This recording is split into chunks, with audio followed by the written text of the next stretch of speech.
કામરેજ પોસ્ટે ખાતે એક અરજદાર દીપકભાઈ બાબુભાઈ પટેલ કે જેઓ પોતે PNG કંપનીના ઓથોરાઇઝ પર્સન છે, જેઓ એક હકીકત જણાવેલ પોલીસને કે કામરેજ પોસ્ટે વિસ્તારમાં આવેલ નવા ગામમાં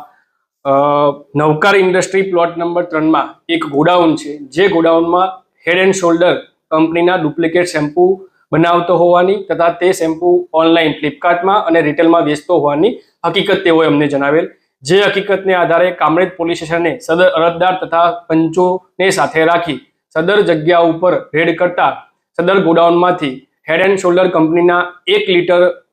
ના શેમ્પૂની બોટલો જે 4115 નંગ મળી આવેલ, ખાલી બોટલો 30 નંગ તથા પેન્ટીન શેમ્પૂની પણ અમુક બોટલો મળી આવેલ અને અમુક જે હેડ એન્ડ શોલ્ડર કંપનીના સ્ટીકર મળી આવેલ। આમ કુલ્લે મળીને ટોટલ 49 લાખથી પણ વધુનો મુદ્દામાલ મળી આવેલ। જે હેડ એન્ડ શોલ્ડર કંપનીના શેમ્પૂની પ્રોડક્ટ જોતા સદર ઓથોરાઇઝ પર્સનના જણાવ્યા અનુસાર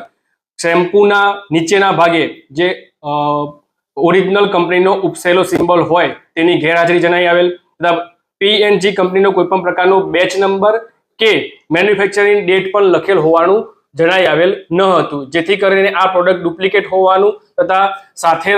ત્યાં ગોડાઉનમાં હાજર મળી આવેલ આરોપી મુકુંદભાઈ નાઓને સદર બાબતે હેડ એન્ડ શોલ્ડર કંપની તરફથી તેમને કોઈ પણ પ્રકારે ઓથોરાઇઝ કરેલા હોય ડીલરશીપ તરીકે તે બાબતે પૂછપરછ કરતા તેઓએ હેડ એન્ડ શોલ્ડર કંપનીની કોઈ પણ પ્રકારની ડીલરશીપ લીધેલ હોવાનું જણાઈ આવતું ન હોવાથી સદર બાબતે કામરેજ પોલીસ સ્ટેશને કુલ્લે 49 લાખથી વધુનો મુદ્દામાલ કબજે લઈ અને સદર આરોપી વિરુદ્ધમાં કોપીરાઇટ તથા BNSSની અલગ અલગ સેક્શન અંતર્ગત ગુનો દાખલ કરી આગળની કાર્યવાહી ચાલુમાં છે।